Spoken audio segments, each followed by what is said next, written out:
the one-day national webinar on plant and environment organized by the Department of Botany, Telangana University, in association with the Council for Green Revolution, Hyderabad. The topic selected for this conference is the need of the hour, because our planet is undergoing serious crisis.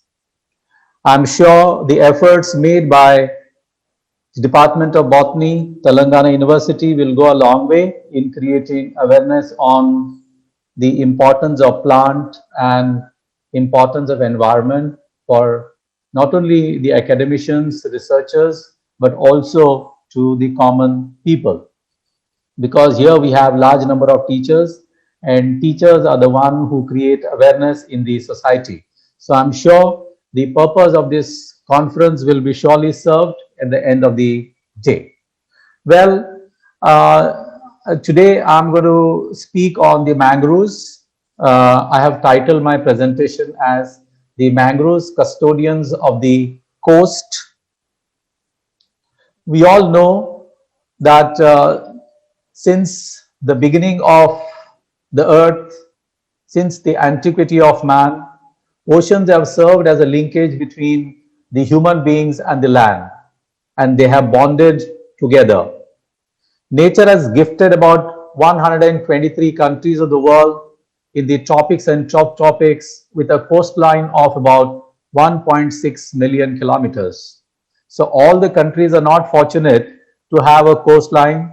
Out of 220 odd countries, only 123 countries are having coastline, which covers about 1.6 million kilometers. The coastal areas of the world are one of the dynamic and vulnerable areas. They are dynamic because every day the coastlines are changing, and especially in the age of climate change and global warming, the coastal areas of the world have achieved greater significance, because we are linking the survival of the humanity, the survival of this entire planet with the coastline. There are many reasons to believe this as I discuss further, so I'll be able to unfold one thing after the another. The reason why the coastal areas, the oceans and the seas are very important, because they control our climate. Because oceans are the ones, they give us rains. Oceans are the ones, they give us the food, clothing and shelter. So therefore, oceans are very important for not only the human beings, but also to the entire plant kingdom, the animal kingdom, and all the living organisms on the earth. So they have a major control on the climatic conditions of the earth. Coasts are the natural buffer zones. So on one side we have hydrosphere, on the other side we have lithosphere, and in between is the coast. The anger, the wrath of the oceans or the seas are being absorbed by the coast. So therefore we consider that the coast as the natural buffer zone. If coasts were not there, if there was no protection in the way that we have today, the entire coastal areas would have got more damage. So therefore the coastal areas act as the natural buffer zone, which protects the life on the terrestrial ecosystems. The coastal areas are also very important because they supply the nutrients to the sea. So in the oceans we have a large species of plants, animals, aquatic animals, etc.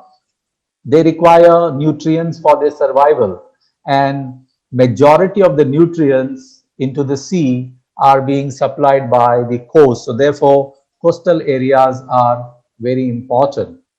The coastal areas are also known to have rich natural resources.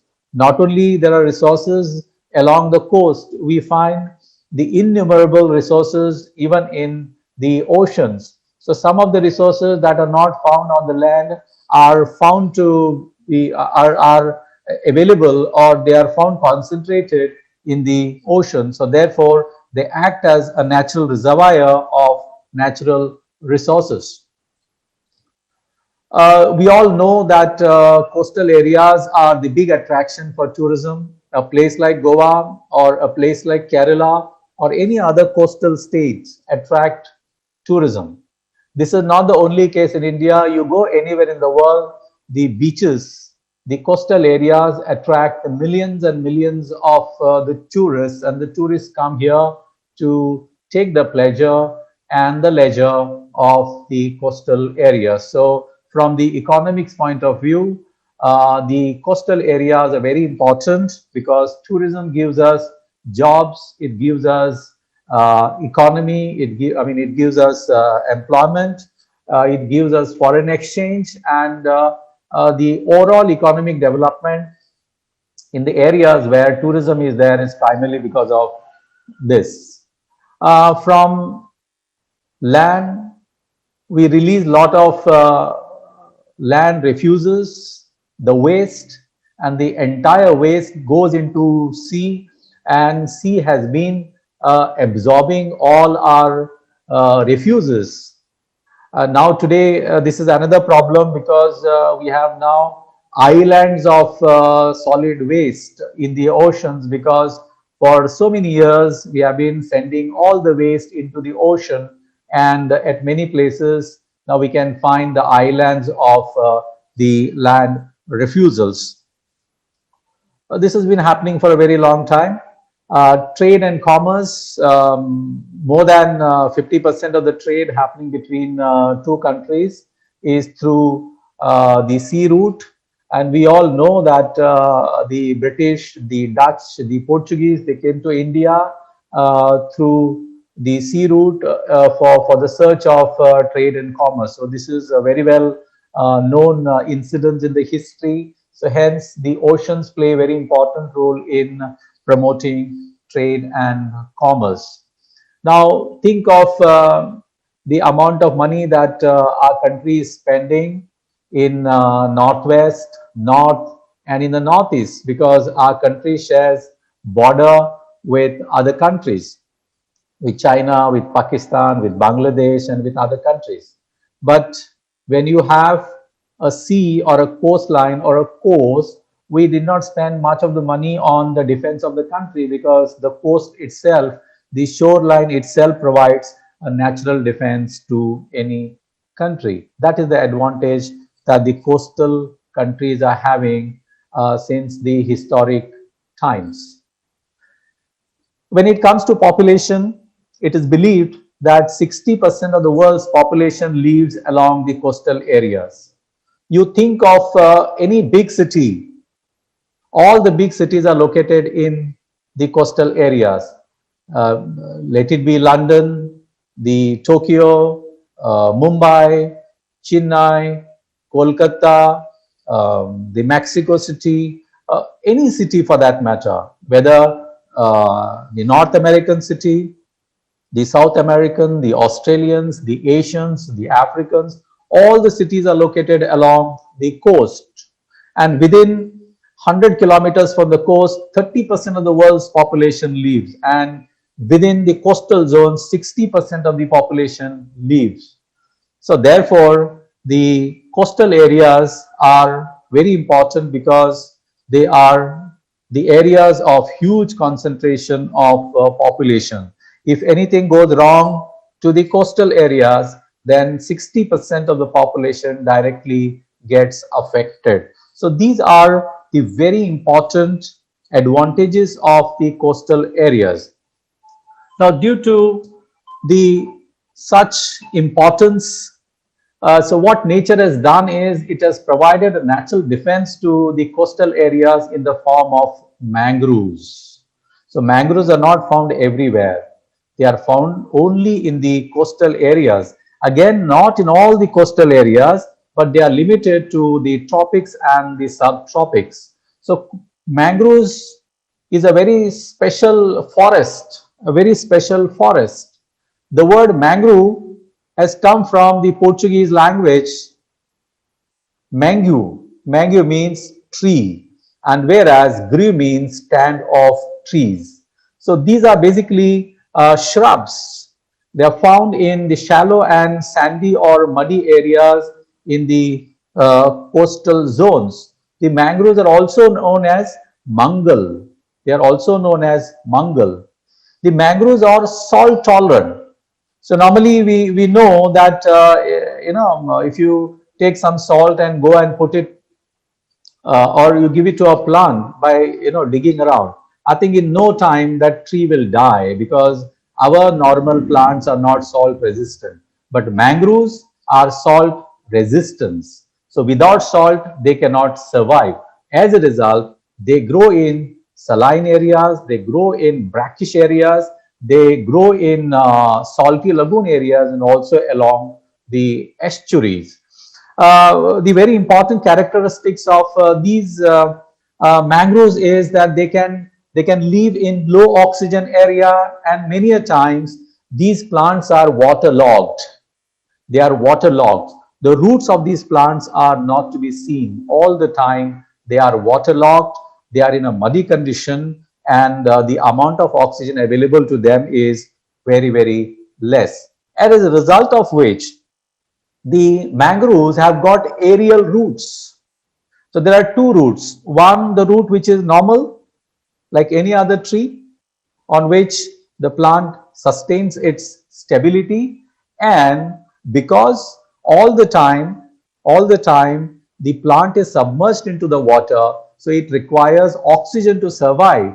Hence it has got aerial roots like this, aerial roots, and these aerial roots, they come above the water and they take the required amount of oxygen.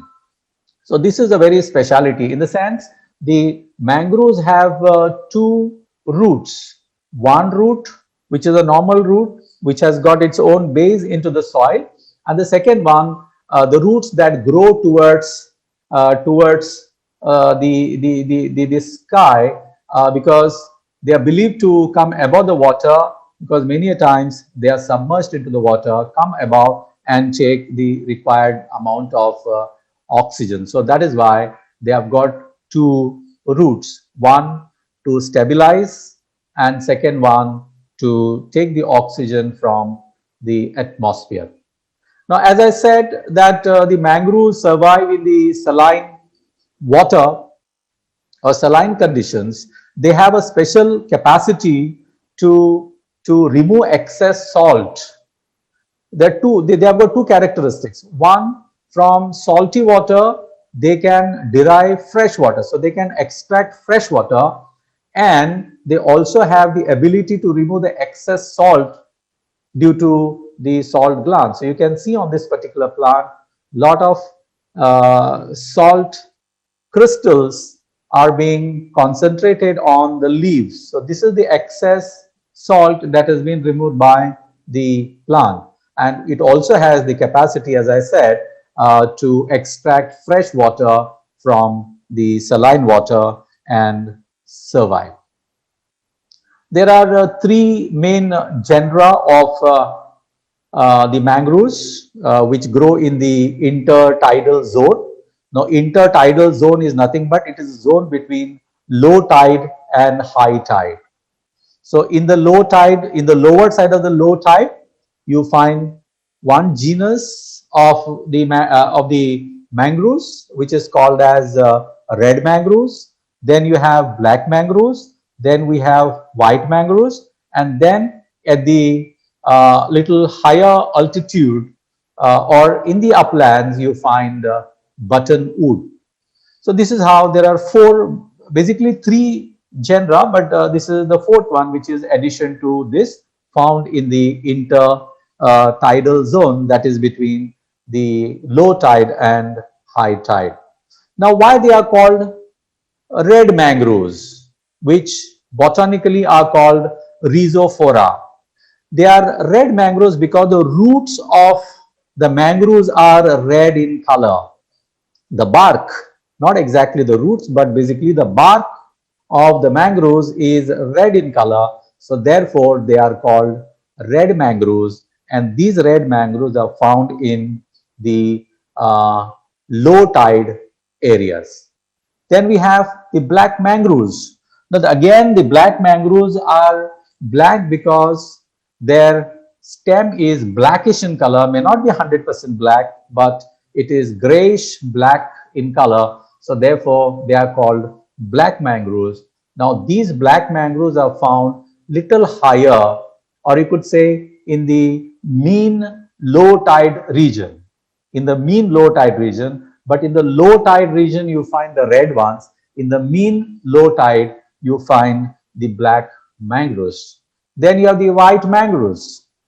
So look at the roots, or yeah, look at the roots of this mangrove. So you can find here that they are white in color. So now these mangroves are found in the high tide mean zone. So meaning the salinity required for these plants is less, whereas the salinity required for red mangrove is very high because it's in the low in the low tide region, and this is in the high tide region. The fourth one is called the buttonwoods. These plants survive with a very, very less salinity.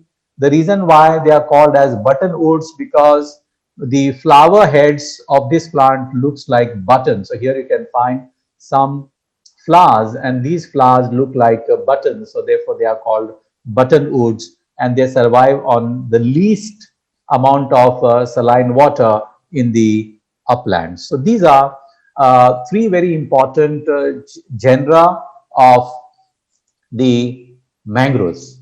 Now, why mangroves are important?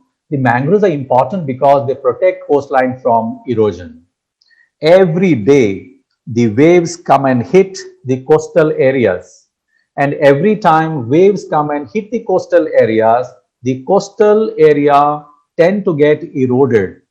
But it is very fortunate for the coastal areas to have the mangroves, and these mangroves have the capacity to take the pressure of the waves and protect the coastal areas from large scale erosion. So today in the tropics and the subtropic areas, the coastlines are protected from erosion. Erosion definitely happening, but large scale erosion is being controlled because of the presence of mangroves. So mangroves protect coastal areas from large scale erosion. The mangroves provide the first line of defense to the coastal communities. So we have large number of fishing communities. We have many other people living there. The coastal areas, the shoreline or the coastline is the home of all these communities, and these communities are living here for centuries. The mangroves provide as a first line of defense to these communities. So before a major disaster occurs, the local communities get an opportunity to shift to the safer areas.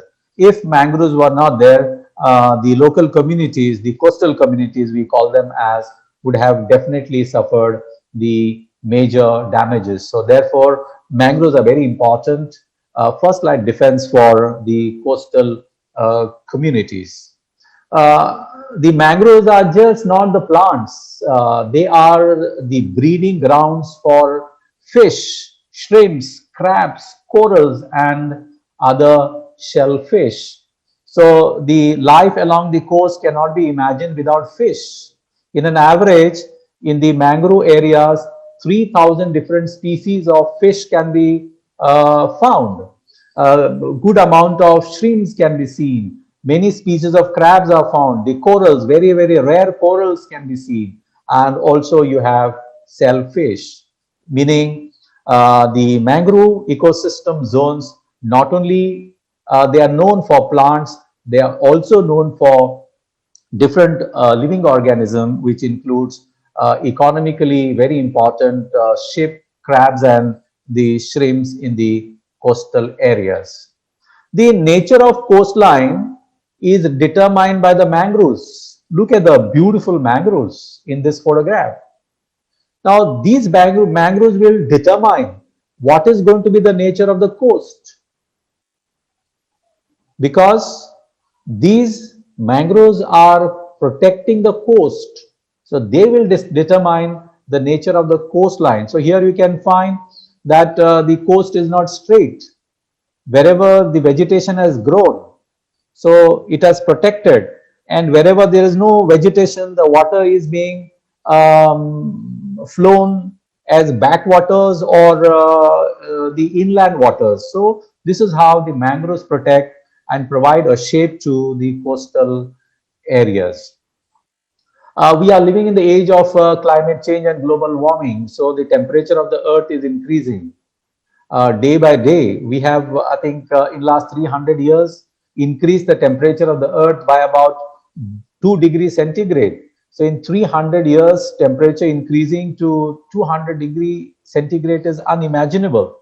And not only that, the carbon emission has increased to highest in the entire history of the earth. But the answer to control carbon emission lies in the mangroves. A normal terrestrial forest, whatever carbon it stores, the mangroves can store more than 10 times per hectare carbon. They can store so much of carbon. So therefore, if we start making the habit of regenerating mangroves, because mangroves grow automatically. We don't require to plant them. They naturally grow. So if we don't interfere into the mangrove ecosystem, so they just keep on growing and growing. And these mangroves can play a very important role in controlling the carbon emission, because they can store 10 times more than the terrestrial forest of the earth. So mangroves are very important in storing the carbon per unit of area. Now let's look at the distribution of mangroves in India. We have two very important places where the concentration of mangroves is very large. One is the West Bengal because of Sundarban deltas. So we have heard of Sundarban deltas. Similarly, it is Gujarat, which has got a good amount of mangroves. And after that, we have the Andaman Nicobar Islands. Andhra Pradesh is also very fortunate in having moderately dense to open mangroves. About 404 square kilometers of area is being inhabited by the mangroves in Andhra Pradesh. The other states where mangroves are found includes Goa, Karnataka, Kerala, Maharashtra, Orissa, Tamil Nadu, Andaman Nicobar, Daman Div, and Puducherry or Pondicherry. Pondicherry and Andaman, the Daman and Div, they hardly account for some amount of mangroves, but other states have got sizable. Even Kerala is not having much, but other states have got a considerable amount of area under the mangroves. India accounts for about 2% of the total mangrove forest of the world. So in the world, we have about 2,14,000 square kilometers of area under forest, that is the mangrove forest, out of which 4,921 square kilometers of mangrove forest is in India. So it means that our mangrove cover accounts to about 2% of the total the mangrove cover of the earth. And whereas when it comes to India's forest cover, if you compare with the forest cover of India with the mangrove cover, which is only 4,921, comes to about 0.15% of the total the forest cover of our country. So these are the pockets I have already told you where we find the mangroves in India. You have Sundarban mangroves, Mahanadi mangroves, Krishna Godavari mangroves, Andaman Nicobar mangroves, Kaveri deltaitic mangroves, Goa mangroves, Ratnagiri mangroves, and the mangroves of Gujarat. So these are the pockets where you find very rich mangrove forest or very rich mangrove community or mangrove ecosystem. Globally, as I said earlier, that 240 square kilometers of area is covered by forest, that is the mangroves. About 49% of the mangrove is found in Asia alone. So Asia is a very important continent where we find the mangroves. And apart from this, you also find the rich mangroves in the Central America, then along the coast of Africa, along the coast of North America, and also along the coast of the Australia. So these are the pockets where you find the mangroves globally. It'll be very interesting to understand, as I have already said, that they are found only in the tropic and subtropic. So you will not find them in the temperate and polar regions, because temperature is a very important condition for their growth apart from the saline conditions. So here water may be saline, but the temperatures are very less. Under low temperatures, mangroves cannot grow. Today, mangroves are having threats because of climate change and global warming.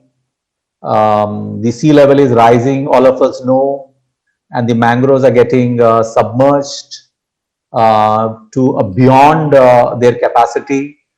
Tourism has gone. So tourism is a very important activity, but tourism has created more negative problems in the mangrove areas than anything else. A lot of government projects are coming up in the coastal areas. So the coastal development also has created a problem for the mangroves. The pollution is another problem. So the entire pollution through the rivers come to the coastal areas. The artificial cultivation of shrimps, that is aquaculture, is also creating a problem of monoculture. The biodiversity is very rich, but because of aquaculture, the biodiversity is on decline. And because in the coastal areas, land available for agriculture is less, so therefore now people are venturing into the mangrove area, they are clearing land and they are cultivating rice. So these are the threats. At any cost, we need to conserve and protect mangroves, because protection of mangroves is protection of earth. If mangroves are not protected, I'm sure earth will also not be protected, and our survival is going to be a big question. So with this, I stop here. I thank Dr. Abdul Halim Khan for giving me an opportunity to share some of my thoughts on mangroves of the earth. I thank all the delegates for listening to my presentation very patiently. Once again, thanking Department of Botany, the Council for Green Revolution Hyderabad, for inviting me to share my thoughts on the mangroves, the custodian of the coast. So because the mangroves are there and they are acting as custodian, all of us are surely safely living in this particular earth. Thank you very much once again.